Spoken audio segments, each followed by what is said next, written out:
وبركاته إن الحمد لله نحمده ونستعينه ونستغفره ونستهديه ونتوب إليه ونعوذ بالله من شرور أنفسنا وسيئات أعمالنا ما يهده الله فلا مضل له وما يضلل فلا هادي له أشهد أن لا إله إلا الله وحده لا شريك له له الملك والحمد يحيي ويميت وهو على كل شيء قدير وأشهد أن محمدا عبد الله ورسوله وخليله وصفيه الذي أرسل بالهدى ودين الحق ليظهره على الدين كله وكفى بالله شهيدا وكفى بالله وكيلا صلوات الله ربي وسلامه وبركاته عليه وعلى آله وأصحابه ومن سار على نهجه وسن بسنته واهتدى بهديه إلى يوم الدين يا أيها الذين آمنوا اتقوا الله حق تقاته ولا تموتن إلا وأنتم مسلمون يا أيها الناس اتقوا ربكم الذي خلقكم من نفس واحدة وخلق منها زوجها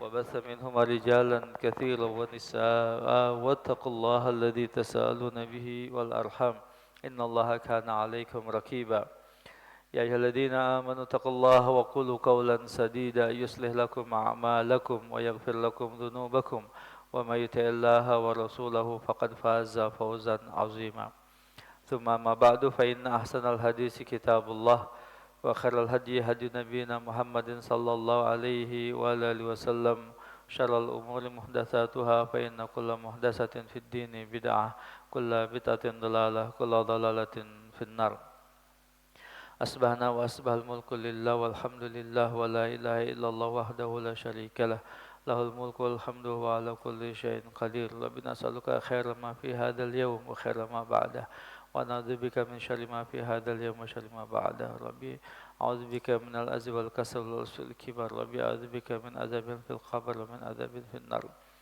أصبحنا على فطرة الإسلام وعلى كلمة الإخلاص وعلى دين نبينا محمد صلى الله عليه وسلم وعلى ملة أبينا إبراهيم حنيفا مسلما وما كان من المشركين رضينا بالله ربا وبالإسلام دينا وبمحمد صلى الله عليه وسلم نبيا اللهم بك أصبحنا وبك أمسينا وبك نحيا وبك نموت وإليك النشور اللهم إنا نسألك علما نافعا ورزقا طيبا وعملا متقبلا اللهم أصلح لنا شؤوننا كلها ولا تكلنا إلى أنفسنا طرفة عين Ikhwani wa akhwati al-izzah rahimani wa rahimakumullah.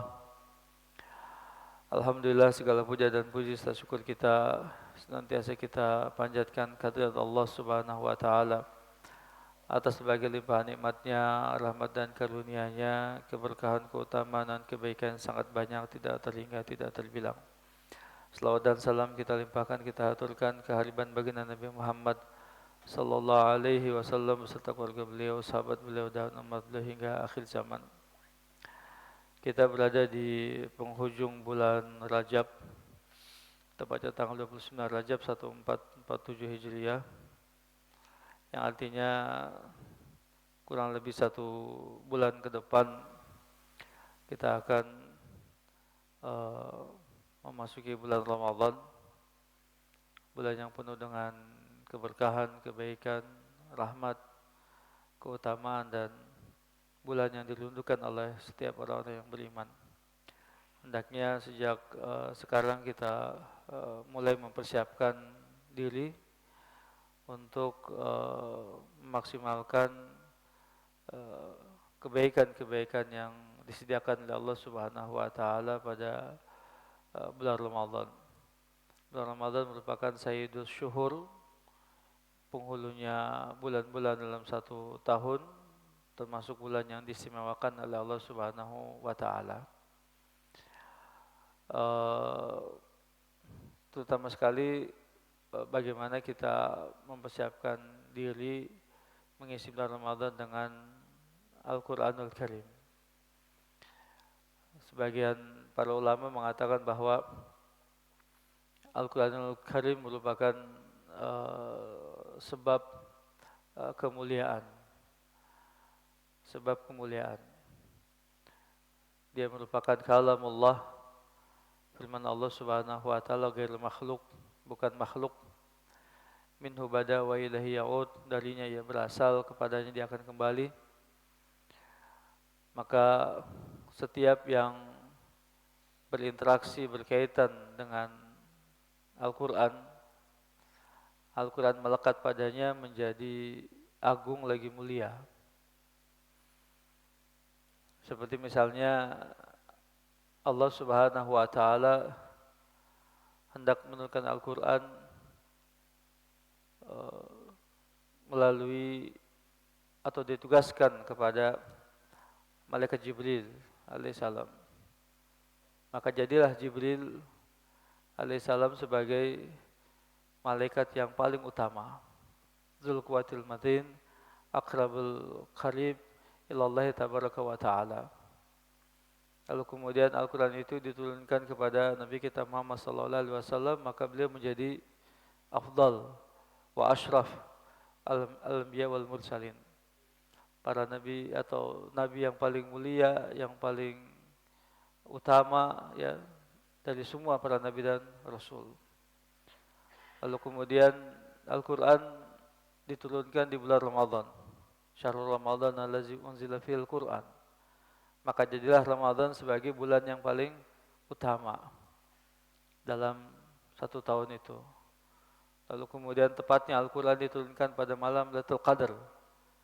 Maka Lailatul Qadar itu menjadi malam yang paling utama, yang paling mulia di sisi Allah Subhanahu wa taala. Dan begitu seterusnya.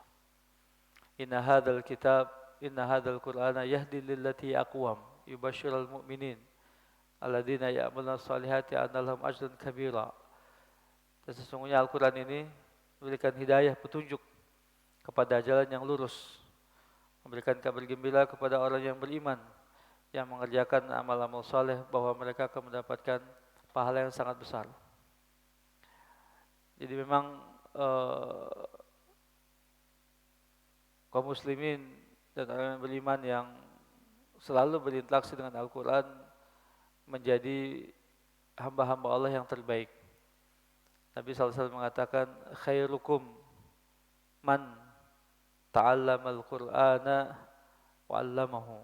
Sebaik-baik kalian adalah yang belajar Al-Quran dan mengajarkannya. Dan begitu seterusnya. Segala sesuatu yang melekat padanya Al-Quranul Karim, maka dia menjadi mulia, menjadi agung, menjadi utama. Dan ini menjadi satu visi ya bagi kita semua, segenap orang yang beriman, kita, keluarga kita, anak-anak kita, orang-orang yang kita sayangi. Mari sama-sama kita mengajak diri kita untuk selalu berinteraksi dengan Kitabullahi Azza wa Jal. Semoga Allah berikan taufik dan hidayah untuk kita semua agar kita dapat hidup bersama dengan Al-Quran. Allahumma amin ya rabbal alamin. Kita lanjutkan kajian kita di kitab Al-Isbah fi Bayan Mahdhajis Salaf fi Tarbiyat wal Islah karya Fadilat Syekh Abdullah bin Saleh Al-Ubailan hafidhullah ta'ala.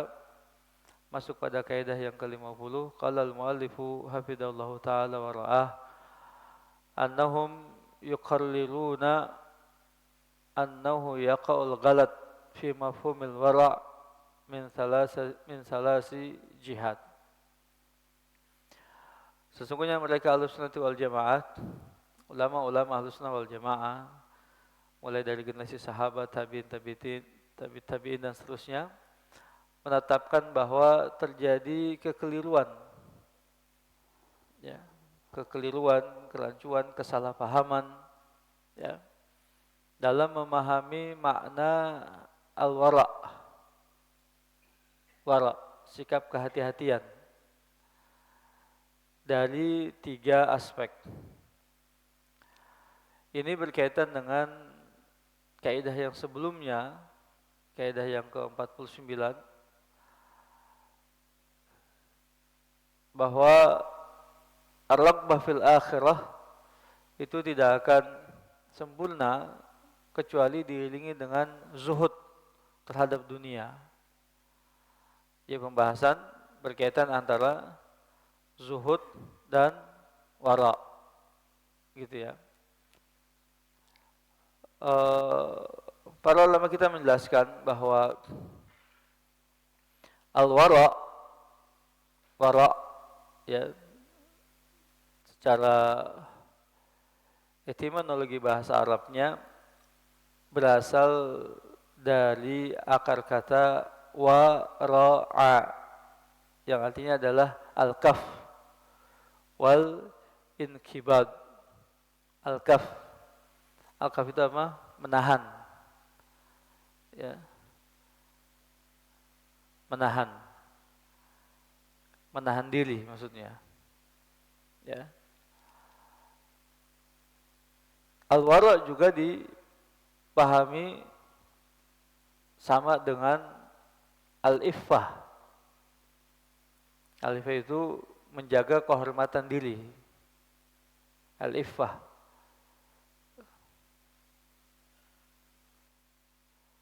Allahumma inna nas'alukal huda wat tuqa wal afafa wal ghina. Al-afaf, al-iffah.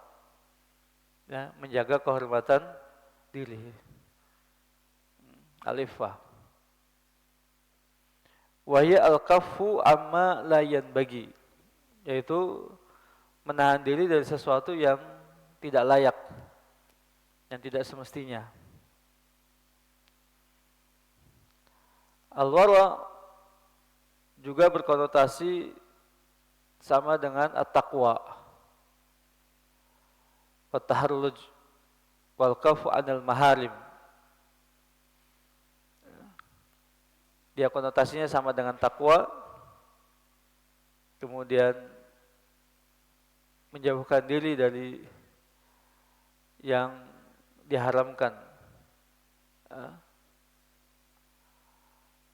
Demikian makna al-wara' dalam etimologi bahasa Arabnya. Lalu digunakanlah kalimat itu atau istilah itu untuk al-kaf anil mubah wal halal, menahan diri dari berlebih-lebihan terhadap sesuatu yang mubah dan halal. Jadi tidak berlebih-lebihan dalam hal yang mubah dan halal. Mubah kan boleh-boleh saja sebenarnya, ya. Tapi dia menjaga dirinya untuk tidak berlebih-lebihan dalam hal yang mubah, makan, minum, pakaian, tempat tinggal, kendaraan dan seterusnya. Ya. Perkara-perkara duniawi yang mubah. Ya, yang tidak bisa dihukumi secara zatnya. Hukumnya dia akan berkaitan dengan sesuatu yang mengantarkannya. Ya, jika semua itu mengantarkan pada yang haram menjadi haram. Jika mengantarkan pada yang wajib menjadi wajib. Jika mengantarkan pada yang sunnah menjadi sunnah dan seterusnya. Tapi zatnya mubah, halal. Kembali kepada kaidah al-aslu fil asya al-ibahah. Hukum asal segala sesuatu adalah mubah. Makan, minum, pakaian, kendaraan, tempat tinggal, ya, dan seterusnya. Ya. Dalam istilah syariat, wara diartikan dengan istinab syubhat. Istinab asyubuhat. Khaufan minal wuqu' fil muharramat. Menjauhkan diri dari perkara-perkara syubhat karena rasa takut atau kekhawatiran yang besar agar tidak terjerumus ke dalam yang haram.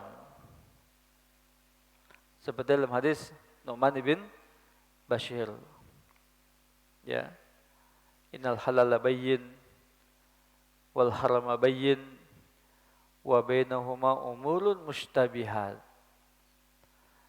Faman ittaqa syubhat faqad istabra'a li dinihi wa irdihi. Wa man waqa fi syubhat waqa'a fil haram.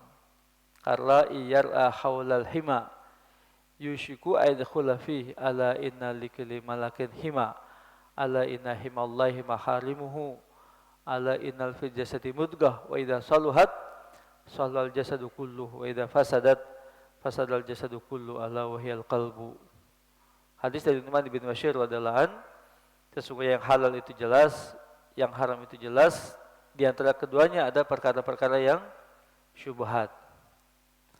Syubhat itu artinya adalah dia mengambil hukum halal dan mengambil hukum haram. Ada sebagainya halal, ada sebagainya haram.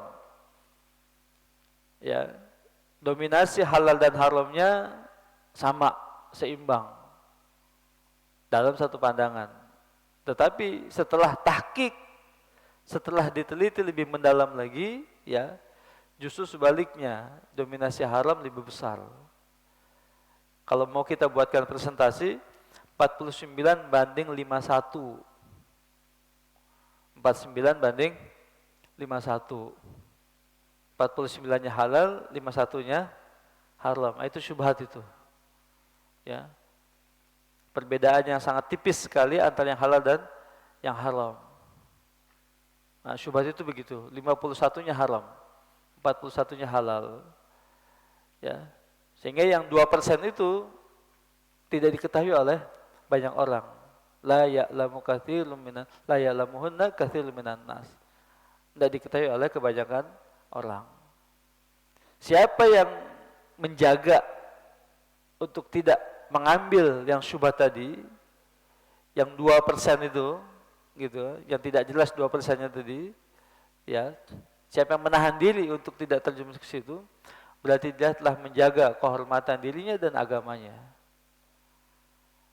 Tapi siapa orang yang berani gitu ngambil resiko, ya, mengambil perkara tadi, maka dia akan terjerumus ke dalam yang haram.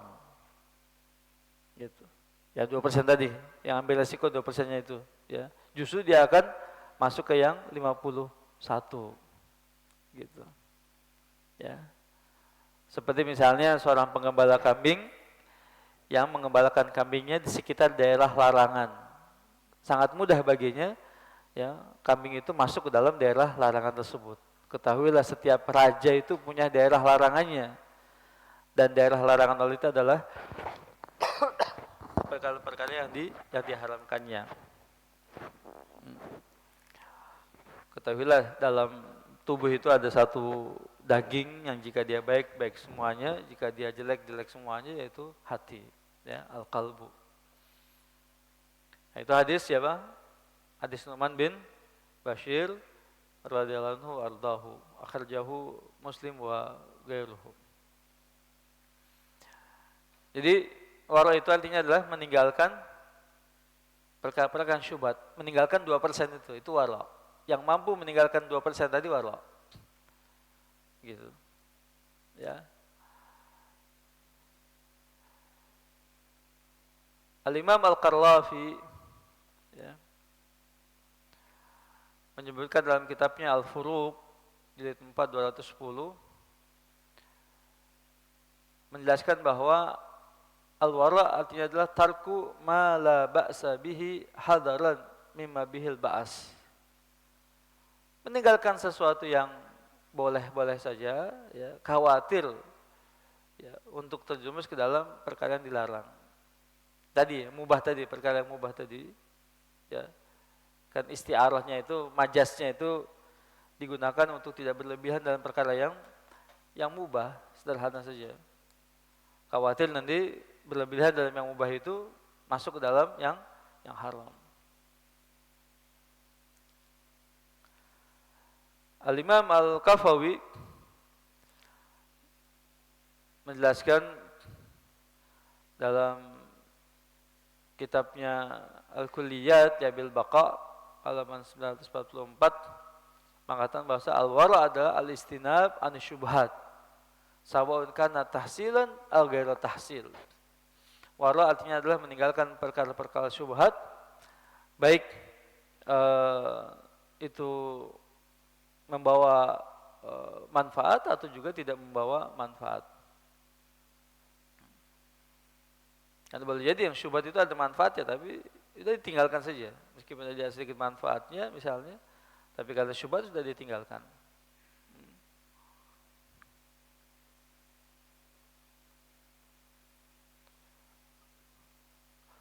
Lalu apa perbedaannya dengan zuhud? Jadi kita akan tegaskan kembali tentang perbedaan antara wara dan zuhud. Qala Imam Ibnu Qayyim rahimahullah taala, wal farqu bainahu wa bainal wara anna zuhda tarku ma la yanfa'u fil akhirah wal wara tarku ma yukhsha dararuhu fil akhirah. Zakara fil fawaid halaman 181. Al-Imam Ibnu Qayyim rahimahullah taala menyebut dalam kitabnya Al-Fawaid perbedaan antara zuhud dan wara. Zuhud artinya adalah meninggalkan yang tidak bermanfaat dalam urusan akhirat duniawi. Tidak ada manfaatnya dalam urusan akhirat ukhrawi. Ya. Sementara wara tarku ma yukhsha dararuhu fil akhirah. Meninggalkan sesuatu yang dikhawatirkan akan merusak akhiratnya. Akan merusak akhiratnya. Jadi kalau kayak gitu, ya, ini karena dia mubah sebenarnya, wara itu tadi, perkara yang mubah itu tidak berlebihan, sementara zuhud itu betul-betul menjaga diri dari yang tidak bermanfaat di negeri akhirat, untuk kehidupan akhiratnya. Berarti wara itu pintu masuk untuk zuhud gitu. Wara itu permulaan pintu masuk untuk sampai pada zuhud. Ya, seseorang tidak akan bisa mencapai derajat zuhud tadi, ya, kecuali dia harus wara dulu sebelumnya. Sama halnya seperti qanaah dengan ridha. Qanaah itu artinya cukup, mencukupkan diri, menerima pemberian Allah tabaraka wa taala, baru sampai kepada ridha. Ya, rela dengan semuanya itu. Wa hadzal itibar yumkinu an yuqal kama qala ba'du ahli al-ilm bi anna al-wara' huwa awwal zuhd kama anna al-qana'ata hiya awwal ridha. Wa alayhi fa innal mar'a qad yakunu wara'an wa la yakunu zahidan wa anna zahid la budda an yakuna wari'an lianna zuhda ablaq min al-wara'. Fa inna zahid yatrukul muharramat wa yatrukul makruhat wal mushtabihat kama annahu yatrukul mubahat allati yukhsha an yajula ila al-muharramat. Kama yatruku tawassu' fil mubahat wa ma la yanfa' fil akhirah fa yaktafi bil qalil min ad-dunya wa la yata'allaq biha wa la yatawassa' fi khutamiha faman taraka tawassu' fi hadhihi al-mubahat wa taqallala minha fa huwa zahid wa la shakka anna man kana bi hadhihi al-mathabah fa innahu yakunu qad taraka al-makruhat wal mushtabihat fadlan 'anil muharramat.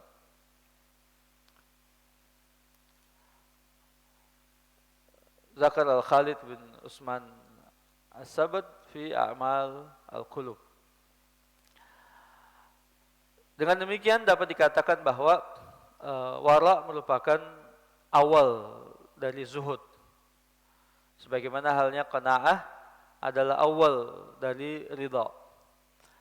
Maka dengan prinsip ini seseorang dikatakan atau boleh jadi seorang itu wara tapi belum tentu dia zuhud. Sedangkan orang yang zuhud sudah pasti dia wara. Karena zuhud lebih tinggi derajatnya, martabatnya daripada wara. Ya. Orang yang zuhud berarti orang yang meninggalkan apa-apa yang diharamkan, meninggalkan yang makruh dan meninggalkan yang syubhat-syubhat. Sebagaimana dia juga meninggalkan perkara-perkara yang mubah yang mengkhawatirkan akan menjerumuskannya ke dalam perkara yang haram. Juga dia meninggalkan berlebih-lebihan, sikap berlebih-lebihan dalam perkara-perkara yang mubah, yang tidak memberikan manfaat bagi akhiratnya.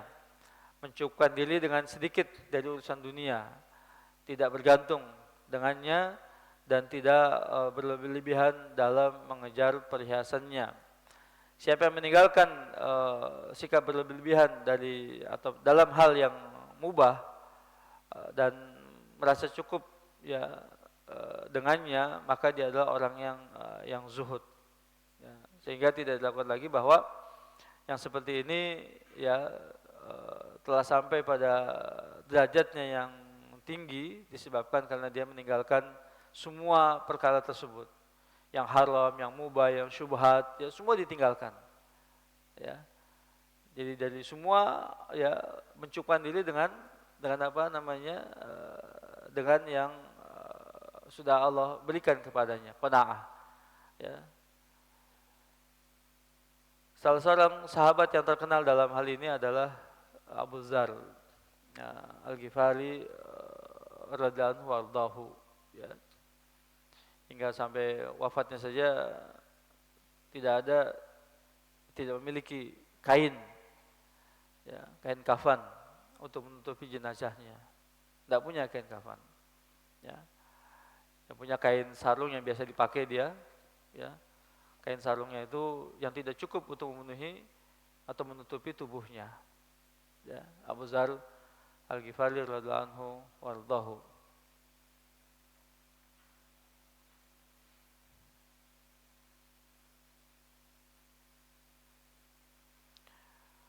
Para ulama juga membahas tentang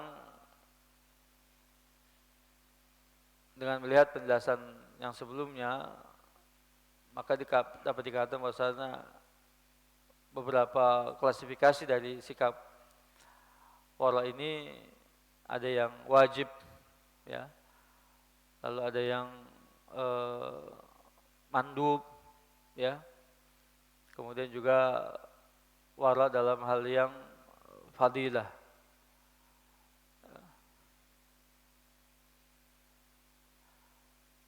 Wara yang wajib artinya menahan diri dari segala hal yang dapat mengantarkan kepada dirinya celaan dari Allah Tabaraka wa Ta'ala dan dapat mengakibatkan terjerumus ke dalam dosa. Maka wajib untuknya meninggalkan semuanya itu. Sudah belum tentu adalah hal-hal yang diharamkan dalam syariat. Kemudian wara dalam perkara-perkara yang atau yang dianjurkan, ya, adalah meninggalkan hal-hal yang syubhat. Sementara untuk meningkatkan keutamaannya, derajatnya, dia meninggalkan perkara yang mubah. Jadi semua ini menjadi tingkatan-tingkatan dari sikap wara itu sendiri. Ada demikian kurang lebih beberapa poin berkaitan dengan wara dan zuhud. Sementara pembahasan di kitab Al-Isbah ini terjadi kesalahpahaman, ya, di sebagian besar kaum muslimin tentang sikap wara tersebut, terutama dari sebagian kelompok-kelompok yang menyimpang dari Ahlussunnah wal Jamaah seperti Khawarij, kemudian Rawafid, kemudian Mu'tazilah dan yang lainnya. Salah satu contohnya begini. Pernah datang kepada Aisyah radhiyallahu anha salah seorang dari penduduk Irak, itu kaum Khawarij, ya, menanyakan tentang hukum darah nyamuk. Hukum darah nyamuk. Jadi maksudnya ketika dia sholat, lalu kemudian ada nyamuk misalnya yang menggigitnya di tangannya, kalau dia pukul nyamuk tadi, ya gimana nih darahnya nih, kenajisannya gitu maksudnya, apakah itu bisa membatalkan sholatnya atau enggak gitu maksudnya. Mereka mengira itu sikap wara, kehati-hatian, kan gitu kan, supaya apa? Supaya tidak terkena najis, kan gitu. Padahal itu jelas itu darah nyamuk itu ma'fu anhu, dalam syariat ma'fu anhu, sedikit yang dimaafkan. Dia tidak merusak sama sekali, tidak merusak sholatnya, tidak merusak wudunya, ya, dan bukan najis yang bisa membatalkan kesuciannya, menggugurkan kesuciannya, enggak. Maka kata Aisyah radhiyallahu anha, mereka bertanya tentang darah nyamuk, tapi mereka mengalirkan darah-darah kaum muslimin. Nah, lihat. Apa maksudnya itu? Berkutat kepada satu persoalan yang sesungguhnya itu dalam syariat adalah sesuatu yang ma'fu anhu, yang remeh, yang kecil. Tapi mereka tidak memperhatikan bagaimana menjaga darah kaum muslimin itu sendiri. Yang gampang saja mereka mengalirkannya. Kan begitu kan pendapat Khawarij itu kan, mengkafirkan kaum muslimin disebabkan dosa besar, lalu menghalalkan darah-darah mereka. Gitu. Nah itu dia. Maka kesalahpahaman terletak di situ. Ya. I'tiqad katsirun minan nas annahu min babi tark fala yarawna al-wara illa fi tarkil haram la fi adil wajib. Wa hadha yubtala bihi katsirun minal mutadayyina wal mutawalli'a tara ahaduhum yatawarla an kalimatul kadhiba wa an dirham fi syubha likawni min mali zalim aw muamalah fasida wa yatawarla an rukun ila zalama min ajli al-bid'ah fid din wa darul fujur fid dunya. Ma hadha yatluku umuran wajibatan alaihi imma ainan wa imma kifayatan. Wa qad ta'ayyanat alaihi min satirahim wa haqqi jarul miskin wa sahibin wa yatim wa ibn sabil wa haqqi muslim wa di sultan wa zi ilmin wa amri bil ma'ruf wa nahyi anil munkar wa jihad fi sabilillah ila ghairi zalika mimma fihi naf'un lil khalqi fi dinihim wa dunyahum wa mimma wajaba alaihi aw yaf'al dhalika la ala wajhi al ibadati lillahi ta'ala bal min jihati taklif wa nawi dzalika. Wa hadha al-wara' qad yaqa sahibuhu fil bid'ah al-kibar. Fa inna wara' al-khawarij wal rawafid wal mu'tazilah wa nuhum min hadzal jins.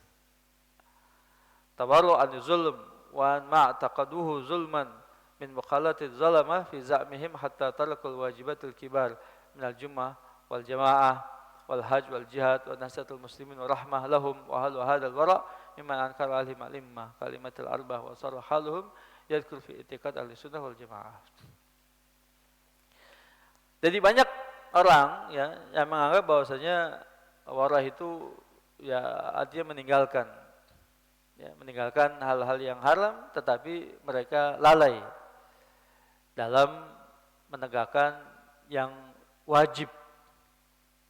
Ya, dia meninggalkan yang haram-haram tadi, tapi dia lalai meninggalkan yang wajib. Contohnya tadi, ya. Jangan sampai kena najis tadi katanya, ya itu kan haram, merusak. Ya. Tapi yang wajib menjaga darah kaum muslimin justru malah itu dilalaikan, begitu. Ya. Nah, ini ya banyak yang terpedaya, terlalaikan dengan hal ini, ya. Seperti misalnya mereka dikatakan ya tidak berkata dusta, kemudian tidak mengambil satu dirham yang syubhat, ya, kemudian juga tidak melakukan muamalah yang jelek misalnya, ya, dan lain sebagainya, tetapi mereka meninggalkan hal-hal yang wajib. Silaturahmi, menyambut silaturahmi, berbuat baik kepada tetangga, orang-orang miskin, anak-anak yatim, ibnu sabil, tidak menjaga hak kaum muslimin, tidak menjaga hak para pemimpin, para alim ulama, ya, tidak menyuruh kepada yang ma'ruf, tidak mencegah dari yang munkar, tidak menjadi jalan Allah, ya, yang justru ya semuanya itu mendatangkan kebaikan bagi semua manusia. Dan itu wajib hukumnya, taklif, beban, ya, taklif atau beban. Seperti misalnya Khawarij, Rafidah, Mu'tazilah, ya, dan yang sebagainya. Ya. Katanya mereka berbicara tentang masalah kekuasaan, ya, tetapi mereka justru meninggalkan perkara yang lebih besar. Ya, menegakkan salat Jumat, ya, menjaga keutuhan jemaah kaum muslimin, berhaji dan berjihad bersama imam-imam kaum muslimin, berikan nasihat ya, sesama kaum muslimin, ya, berikan kasih sayang pada mereka dan lain sebagainya. Ini ditinggalkan oleh kaum Khawarij, Rafidah, Mu'tazilah dan lain sebagainya. Seperti tadi contoh kasusnya, mereka berkutat kepada tadi perkara yang najis tadi katanya, ya, meninggalkan hal yang najis yang haram tadi, ya, padahal dia adalah sesuatu yang bisa dimaafkan, tapi mereka tidak menjaga darah kaum muslim yang lebih wajib. Jadi bukan sekedar meninggalkan, ya, tetapi justru menunaikan kewajiban.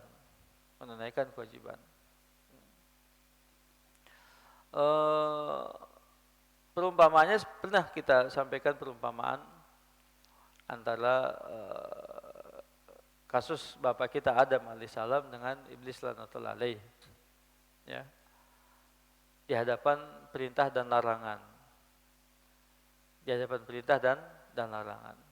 ya.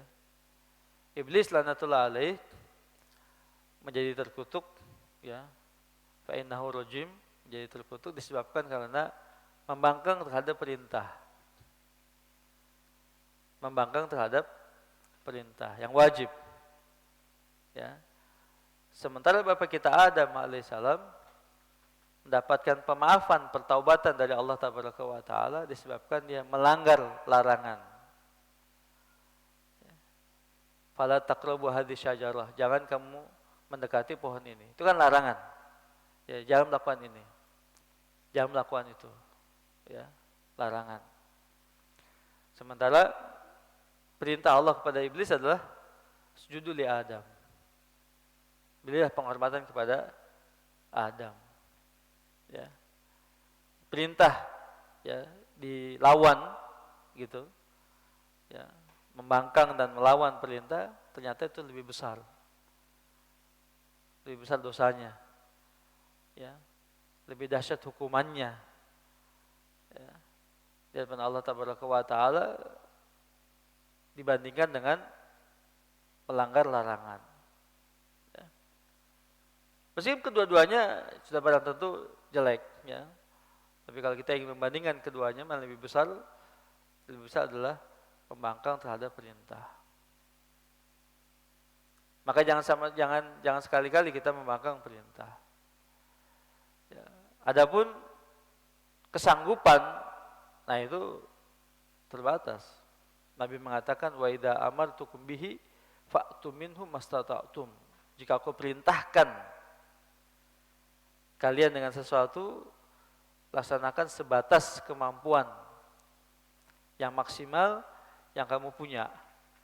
Fattaqullaha mastata'tum wasma'u wa ati'u wa anfiqu khairan li anfusikum. Bertakwalah kepada Allah semaksimal kemampuan yang kamu miliki. Maksimal itu, istita'ah itu maksimal kemampuan. Ya. Bukan bilang cukupnya cuma segini, sanggupnya cuma segini, enggak. Sebatas mana upaya kita secara maksimal. Istita'ah itu begitu. Ya, istita'ah. Ya kalau sampai mentok nggak sanggup ya, sudah. La yukalliful nafsan illa wus'aha. Illa wus'aha. Ya. Tapi bukan berarti kita membangkang perintah itu. Ya, bukan kita membangkang perintah itu, lalu mencari-cari celah alasan ya untuk tidak mau mengerjakan perintah itu, gitu, meninggalkan perintah itu, tidak. Nah, sementara larangan yang ditinggalkan tadi, ya ini banyak faktornya ini, ya sudah dilarang tapi masih dikerjakan, nah berarti kan ada sesuatu yang mendorongnya. Misalnya salah satu sifat manusia adalah keingintahuan, penasaran dengan sesuatu. Ya. Maka di situ ada syahwat. Syahwat itu kan dorongan. Ya. Dorongan, syahwat itu dorongan. Sesuatu yang syahih itu artinya yang mengenakan gitu. Ya, dorongan ya untuk merasakan sesuatu yang enak, tertarik. Ketertarikan. Tashtahi itu adalah ketertarikan. Ya, sesuatu yang menyenangkan. Ya.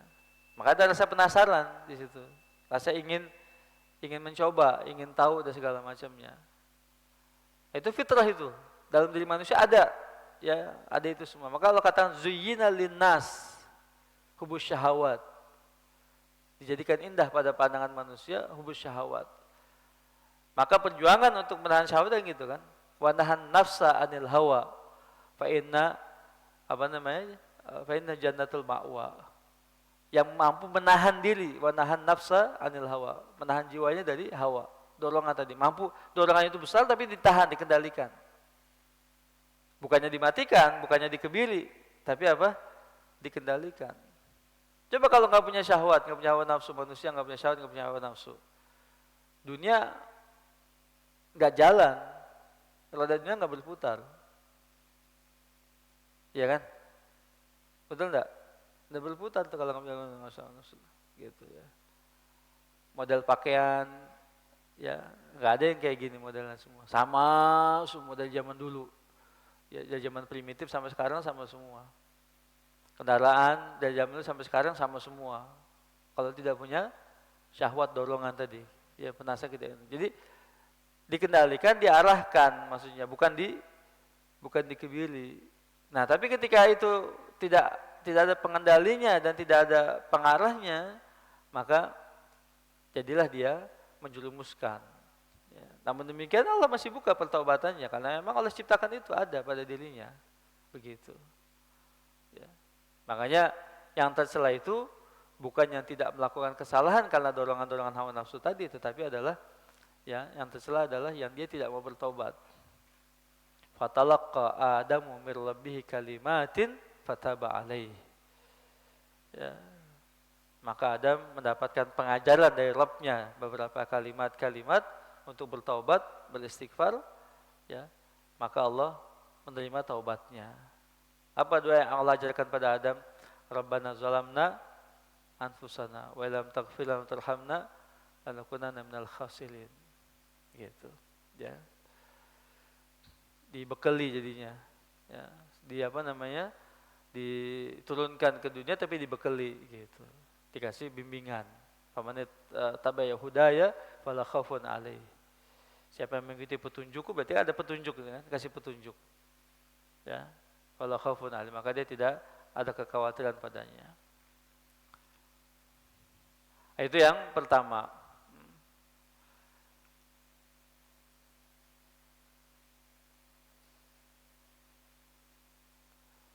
Wa min hadzal bab al-wara' alladhi dammahu Rasul sallallahu alaihi wasallam fil hadis alladhi fi sahih lamma tarakhasa fi asya' fa balagha anna aqwaman tanazzahu anha ma balu rijalin yatanazzahuna an asya' tarakhasu fiha wallahi inni la arju an akuna a'lamuhum billah wa akhsyahum akhsyahum wa a'lamuhum bi hududihi lahu.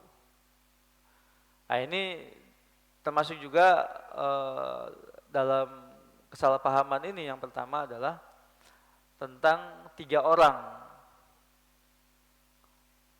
orang yang bertanya kepada Aisyah radhiyallahu anha tentang ibadah Nabi sallallahu alaihi wasallam.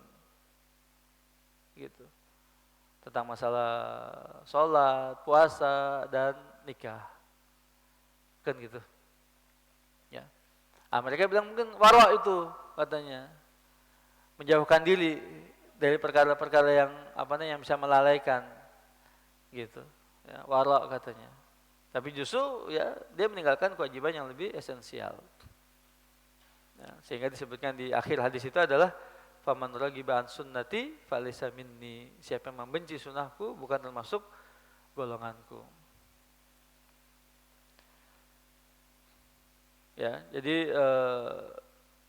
itu ya.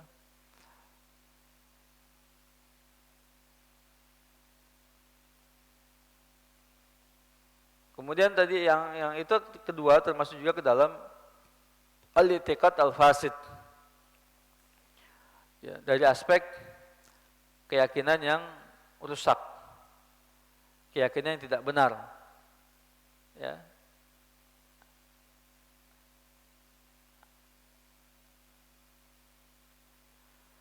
Jadi meyakini sesuatu tanpa dalil. Idza fa'ala al-wajib al-mustabah wa tarka al-muharram al-mustabah fa yanbaghi an yakuna i'tiqad al-wujub wa tahrim bi adillati al-kitab wa sunnah wa bil ilm la bil hawa. Wa idza fa kathir minan nas tanfir nafsuhu aw tanfiru nafsuhu an asya' li adatin wa nahwiha fa yakunu dhalika mimma yaqawwi tahrimuha wa istibahuha indahu wa yakunu ba'dhum fi awham wa zunun kadhibah. Wa takuna tilka zunun mabnaha 'ala al-wara' al-fasid. Fa yakunu sahibahu mimman qala Allah Ta'ala fi yattabi'una illa dhanna wa ma tahwal anfus. Wa hadhihi halu ahli waswasah fi najasat. Fa innahum min ahli al-wara' al-fasid wal murakkab min naw' din wa dha'af aqlin wa ilm. Kadzalika al-wara' qaum yu'idduna ghaliba amwalin nas muharrama wa mushtabiha aw kulha wa alil amr bi ba'dihim ila ihlaliha alladhi sultan li'anna mustahiqun laha. Jadi yang kedua ini ya disebabkan karena keyakinan yang tidak benar. Keyakinan yang tidak benar. Baik dalam mengerjakan kewajiban atau meninggalkan yang haram. Mengerjakan kewajiban atau meninggalkan yang haram, tapi didasari oleh keyakinan yang enggak benar. Gitu. Keyakinan tidak benar. Misalnya apa? Sholat duha. Banyak masyarakat kita meyakini sholat duha itu sebagai kunci rezeki. Betul enggak? Ya kan? Ada enggak dalilnya? Ada enggak hadisnya? Tidak ada. Keyakinan tuh, itu keyakinan yang enggak benar. Gitu. Keyakinan tidak benar itu. Ya.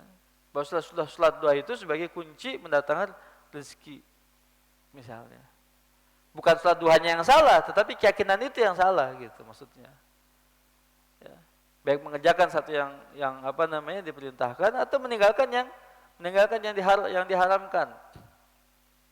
Misalnya, ya. Juga dikarenakan satu keyakinan yang benar. Biasanya memang lebih banyak kepada yang mengerjakan sesuatu karena apa namanya ada salah satu fitrah dari manusia juga adalah tunduk dia beribadah. Beribadah itu fitrah itu. Ya, dia ingin beribadah kepada sesuatu, fitrah itu. Maka kalau dia tidak beribadah kepada Allah, dia akan beribadah kepada yang lain. Kalau dia tidak tunduk kepada Allah, maka dia akan tunduk kepada yang lain. Coba dah misalnya, tidak ada manusia yang enggak beribadah. Ya, tinggal apakah ibadah ditujukan kepada zat yang benar, gitu kan? Yang hak, al-ma'budul hak, Allah Ta'ala, atau kepada yang tidak benar. Nah, salah satu keyakinan tadi. Keyakinan yang tidak benar, yang rusak. Ya. Kemudian yang ketiga, al-mu'alid ar-rajih. Jadi waroknya di sini disebabkan juga karena bertentangan dengan prinsip-prinsip yang lebih kuat dalam agama Islam. Seperti misalnya perbandingan antara maslahat dan madarat. Perbandingan antara maslahat dan madarat. Mana yang lebih rajih antara maslahat dan madarat. Allahu a'lamu bis-shawab. Barakallahu fikum. Sampai sini untuk kajian kita pagi hari ini dalam pemaparan materinya. Jika ada yang mau didiskusikan, disampaikan, saya persilahkan. Monggo silahkan, tafadhol. Ya, Pak Agus.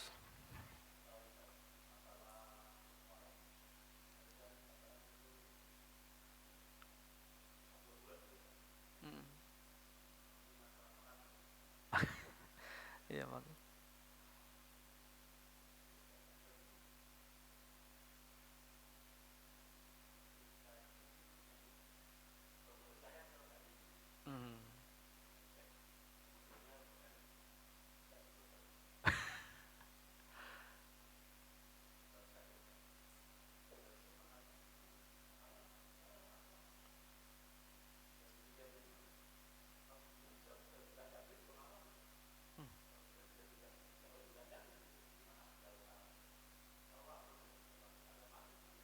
Iya.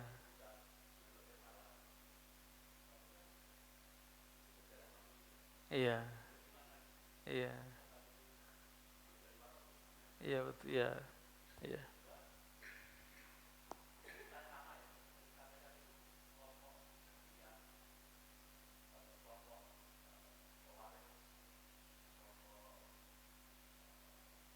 Mu'tazilah, Rafidhah. Iya.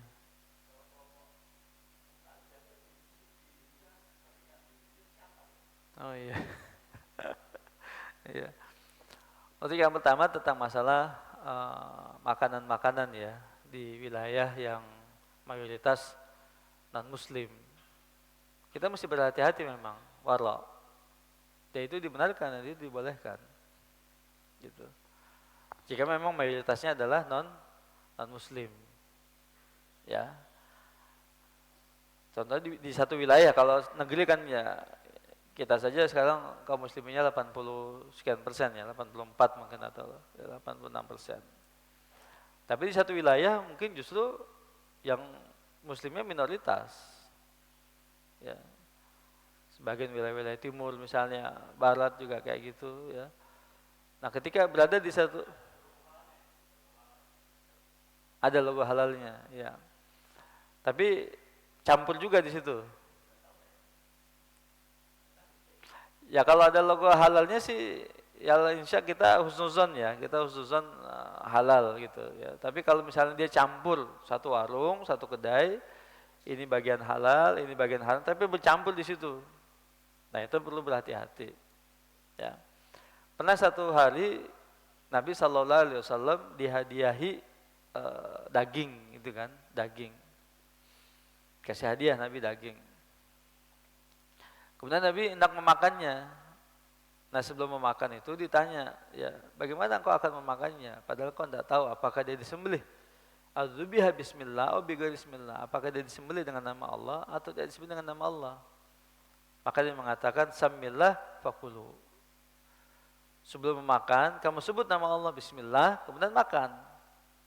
Lalu para ulama mengatakan, ketika kita hendak makan dengan menyebut bismillah itu, ya paling tidak ini sebagai mewakili proses penyembelihan yang kita tidak tahu apakah disebut dengan nama Allah atau disebut nama Allah. Tapi jika melihat kondisinya pada saat itu di Madinah, ya sebelum masuk pada tahap kejayaan Islam di Madinah, mayoritas masyarakatnya kan ahli kitab Yahudi. Mayoritas masyarakatnya adalah ahli kitab. Dalam Al-Maidah, 9 ahli kitab itu halal. Di surah Al-Maidah, 9 ahli kitab itu halal. Ya, Yahudi dan Nasrani itu halal. Jadi tidak ada masalah sebenarnya mereka. Tapi persoalannya ketika di negeri yang musyrik. Musyrik ya, bukan ahli kitab, musyrik. Seperti daerah contoh kata Thailand, musyrik dia, bukan ahli kitab. Gitu. Ya, tapi kalau ahli kitab ya masih dibenarkan tuh Yahudi dan Nasrani. Maka Nabi mengatakan Samillah fakul. Kamu sebut nama Allah sebelum memakannya, lalu kemudian makan dia. Gitu. Tapi kalau kita ingin meninggalkan itu dan perkara yang mubah kan, wara itu kan, tidak apa-apa. Jauh lebih baik kita tinggalkan. Atau juga ada yang lain, apakah harus dengan makan daging? Kan enggak juga kan. Gitu. Karena mungkin di sebagian wilayah yang dingin, sebagian daerah yang dingin itu daging itu untuk pembakaran kehangatan badan ya. Tapi di wilayah yang tropis kebutuhan daging itu tidak darurat, tidak penting-penting banget gitu karena sudah panas gitu kan. Jadi menurut saya hal yang seperti itu masih dibolehkan kita berhati-hati untuk meninggalkan itu dan tidak butuh-butuh amat gitu ya. Dengan hal itu masih ada alternatif lain. Ada yang kedua, ya kalau ditanya siapa mereka, secara organisasi mungkin tidak. Ya secara label organisasi, nama organisasi, ya yayasan Khawarij, yayasan Mu'tazilah gitu misalnya, yayasan Jahmiyah nggak ada salah, ya yayasan atas nama itu gitu kan. Secara ormas, secara nama label-label itu nggak ada, Pak. Tapi yang berkembang apa? Pemikiran, pemahaman, itu yang berkembang terus. Gitu. Nah, itu yang disebut dengan apa? Maradus syubhat. Ya, kan kita sudah belajar tuh. Penyakit itu kan dua, syubhat dengan syahwat. Syahwat itu kan berhenti, habis bersama dengan orangnya. Ya, karena mengikuti syahwat saja. Syahwat kekuasaan, Fir'aun mati, ya sudah selesai Fir'aunnya gitu. Ya, syahwat harta kekayaan, Qarun mati, Qarun sudah selesai, Qarun mati. Itu syahwat itu ngikutin orangnya, mati sudah mati habis. Tapi kalau syubhat enggak. Syubhat enggak, terus dia akan hidup tuh syubhat. Ya. Coba saja sampai sekarang misalnya filsafat Plato, Socrates, Aristoteles misalnya gitu kan. Sampai sekarang masih hidup kan? Masih hidup. Marxisme, Leninisme misalnya kan sampai sekarang masih hidup, ya. Mao Zedong misalnya dan segala macam masih hidup sampai sekarang. Nah begitu pula dengan apa yang terjadi di lingkungan kaum muslimin dari ilmu kalam itu, ya. Khawarij, kemudian Rafidhah, kemudian Jahmiyah, kemudian Mu'tazilah, Asy'ariyah, Maturidiyah misalnya. Ismailiyah, Zaidiyah, semua itu masih hidup, salah pemikiran itu masih hidup. Masih ada sampai sekarang. Tapi kalau kita ingin sebut nama-nama itu ya mungkin kita nggak akan dapatkan nama-nama itu. Gitu. Kita kan tidak bisa melacak nama-nama itu, dengan nama-nama itu tidak bisa kita melacaknya. Ya, tapi yang jelas pemikiran itu tetap ada. Ya, ada tidak orang yang mengatakan bahwasanya pelaku dosa besar itu neraka? Ada kan? Ada. Secara individu, secara personal, ya pemahaman itu tetap ada. Ya. Misalnya juga menghukumi di antara dua hukum dia bukan mukmin, bukan kafir. Mu'tazilah ada juga. Kemudian yang memahami bahwasanya, meyakini bahwasanya semua sahabat-sahabat itu adalah kafir misalnya. Ya. Kecuali 7 orang dari kalangan Rafidah, ada juga yang seperti itu. Dan seterusnya. Jadi lebih kepada pemikiran dan pemahaman. Ya, syubhat-syubhat dalam pemikiran dan pemahaman tadi. Ya, Allahu a'lam. Ya itu lebih berbahaya. Contohnya misalnya ISIS lah. Kalau Khawarij bilang ISIS lah sekarang. Ya, Daesh itu ISIS. Ya, yang menghalalkan darah-darah kaum muslimin misalnya. Ya, dan semua yang berafiliasi kepada mereka. Nah, itu Khawarij. Ya, kemudian Rafidah. Jelas di Syiah Iran, Rafidah. Yang katanya ekstrim katanya. Ya, kan mereka sering tuh ingin membagi katanya Syiah itu ada yang ekstrim, ada yang gak ekstrim gitu kan. Yang lebih dekat kepada Ahlussunnah Zaidiyah, lebih dekat kepada Ahlussunnah misalnya. Sementara yang lain tuh kayak Ismailiyah, Nusairiyah, kemudian segala macam itu yang kayak Bashar Asad itu kan. Nusairiyah itu kan sudah jelas-jelas jauh dari Islam misalnya gitu kan. Dan segala macamnya, Sabaiyah, ya itu kelompok-kelompok Syiah, ya. Termasuk juga Rafidah tadi, gitu. Ya, Mu'tazilah yang mengedepankan akal, yang menolak, yang tidak meyakini nama-nama Allah dan sifat-sifat Allah, misalnya, ya Mu'tazilah, Jahmiyah, gitu ya. Itu mirip-mirip tuh mereka tuh.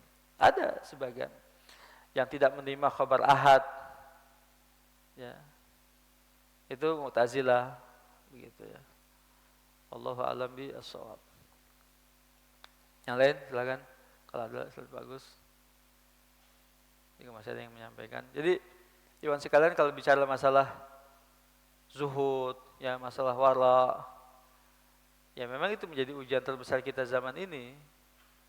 Ya, kenapa? Karena gaya hidup yang materialistis, yang hedonis, ya, di mana semua diukur dengan kekayaan duniawi, lalu semua orang mengejar kesenangan dunia, kan gitu ya. Itu menjadi fitnah, ya. Dan kesuksesan itu diukur dari kesuksesan duniawi. Itu menjadi fitnah jadinya, ya kan. Katanya ya yang paling bahagia itu dokter katanya gitu. Kalau dia kuliah kedokteran, insya Allah hidupnya bahagia. Kalau dia jadi insinyur hidupnya bahagia. Kalau dia jadi ini hidupnya bahagia. Semua diukur apa? Duniawi jadinya. Itu kan fitnah ya buat kita zaman sekarang ini kan, ya. Dengan kebutuhan yang kompleks, ya dunia kita yang kompleks gitu. Ya. Tapi sebagian orang juga zuhud tidak pada tempatnya misalnya. Ya. Pakaiannya compang-camping asal-asalan misalnya gitu kan. Ya, kemudian juga tapi memang artinya apa? Artinya ya memang segala sesuatu yang ekstrim ya, yang berlebihan itu kan yang nggak baik kan gitu kan. Ya. Allah cuma mengajarkan untuk dunia itu wala tansa nasibaka minad dunya wa ahsin kama ahsanallahu ilaika innallaha la yuhibbul mufsidin. Ya. Jadi jangan kamu lupakan bagianmu dari dunia, berbuat baiklah sebagaimana Allah telah berbuat kepadamu, dan Allah tidak menyukai orang-orang yang berbuat kerusakan. Ya. Ya sederhana saja, urusan dunia itu sederhana saja. Ya. Ya, pas-pasan aja gitu. Ya, pas-pasan aja, nggak usah berlebihan lah. Ya. Pas ada mau makan, pas ada, pas minum, pas ada gitu, pas ada, ya, pas-pasan aja, nggak usah berlebihan lah.